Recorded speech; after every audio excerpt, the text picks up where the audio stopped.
wonderful things. Now, Joe, let's get the business on hand. Let's now. talk about future things here. Let me first bring this up. I'm going to talk about this real quick. Okay? When I was in North Carolina, the thing about the signs came out. You wanted to clean up all these signs, which, you know, basically it's illegal to put those signs up. We're talking about the plastic signs. You pull up to a stop sign, and you're going to see all the – and it's a great way of advertising for people, honestly. What happened with that? Did you get – that was one thing that a lot of people thought it was just a publicity stunt, which is not. I mean, it's illegal to put signs on the roadway, especially on the right-of-way. Yeah, on the easement. On the because it's very obstructive to people what they're doing, and they could have a wreck very easily. And I had Ed D4 working with me and some other people from Texas Cattle Company, somebody you need to go talk to about some advertising. And we got out, and of course we made southeastern news. I mean, from North Carolina to Tennessee. I mean, we made news on AP about us, elected officials out doing this, and it worked well.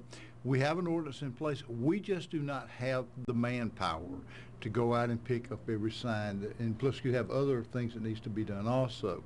One of the other problems we had was with the realtors, because realtors have to utilize those signs, and if we go after one, we got to pick theirs up too.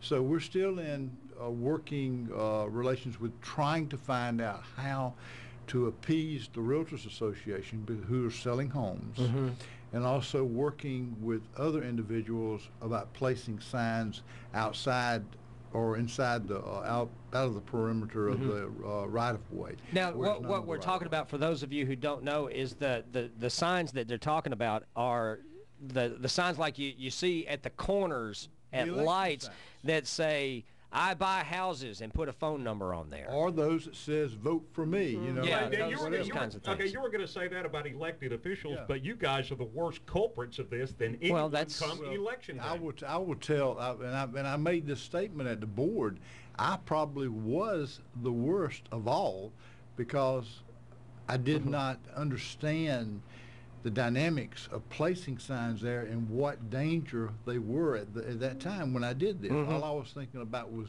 getting elected. There's little wire, and put them on the top of the wire and all of that, and you see them all over the place at election time. Now, my question about this is, in your campaign, everybody makes provisions for that in your campaign budget. That's your advertising, part of your advertising budget. Now, are you responsible as a candidate after the election is over, win or lose, draw, whatever, to go out and pick those back up? Yes, you are. But to see the state, what happens, the state picks up a lot of them, the cities or the counties. What I did last election, and Rick knows this, is I went and we did billboards. And Diane and I were on billboards all over the county, and city also, and that worked so much better and was really a lot cheaper. And it helped. And I had a lot of people tell me, said, "Joe, because having Diane up on the sign, we actually voted for Diane to get you elected." So they liked her better than you. Take back what I said about 82% of the vote. Then what you're telling me is the big boards are cheaper than the little signs. I can't go with that, Joe. I'm not going to agree with you. In the long run, they are. No, I'm not going to. Well, you didn't deal with the people I dealt with. Okay, well, I mean, you had special interest and all that helping you out, and I just don't. I don't see how, because you had big boards, Joe. I know. And if you look at the dollar, put the dollar against the vote, how much? Getting elected is your number one thing that you want to do, is to get elected. That's like coming up next year. The city of Macon right now wants to put the splosh off until next year.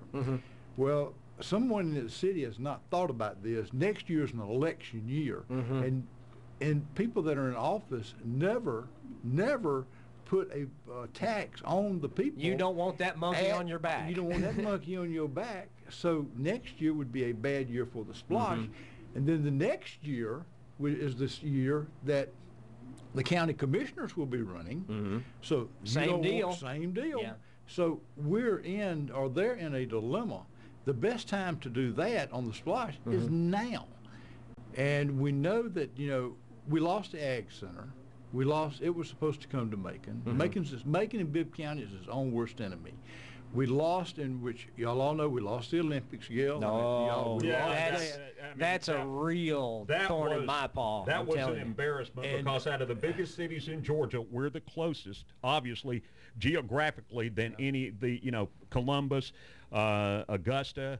All these places that got events. Here we are, the closest, Macon, and we totally got egg on our face. We got a tombstone. Right. That's what we got. We lost the world's largest softball tournament. Of course, there are a lot of different things You're talking about that. the Flag City City. Right. We lost that, but there's talking about different reasons why we lost that, but we still lost it. Then they wanted to talk about the fiasco at the Ed D4 Sports Complex. People have to realize that when you're have a complex like that, it's either going to be the city, the county, or the school board that builds that facility, and it's going to be the people that build it.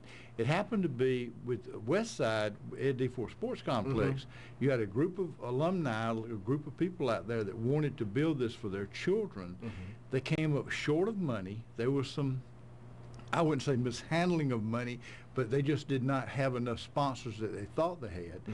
The county came in. It would be Joe Allen, Larry Justice, Dennis Dorsey, and our 3 votes said, okay, let's go ahead and we'll back it because we knew this was a good idea for this community, or we would not have this. We have now, because of their failure to get the money, we have a $12 million sports facility that we had to pay a little over $3 million for. Now, who does that belong to? It belongs to the people of Macon and Bibb County. Matter of fact, I read in a state article yesterday that the Macon State College has a baseball team now. And where are they playing? At the Ed D4 Sports Complex. So that complex, along with all the other teams and all the softball, the Title IX, they're talking about for having girls having equal opportunity to play at certain places, they're able to use this complex. How much money is that bringing into the city? It's not actually bringing anything into the city. It's like Tobesofkee out there. Tobesofkee actually does not bring a lot of money into the county unincorporated area, but it's a way of life. It's giving you a place to go. It's giving you things to do in this community. That's something that we need to do. We need to have a place like that. We need to keep these sports halls of fame going. There's certain things that we have to do to bring people to Macon and Bibb County. And it's just, they're bringing softball games out there, and you're keeping kids off the streets. They're talking about the splash, going back to the splash, and just bring a thing about bringing people to the city. You give people a clean way of life. You're going to have bad. Anywhere you look, you're going to have bad people. Right. But you got to get the good kids, the kids that are salvageable, this generation, and try to give them a place, keep them off the streets, and keep an eye on them. Then you've done something. We've let it slide away for the last 10, 15 years. There you go. Let's take a break real quick, and we'll come back. We've got Commissioner Joe Allen in the studio with us. We're going to take a break here real quick, pay some bills, and we'll be back. We're going to talk about the SPLOST and even some consolidation. I think Rick wants to talk about consolidation too.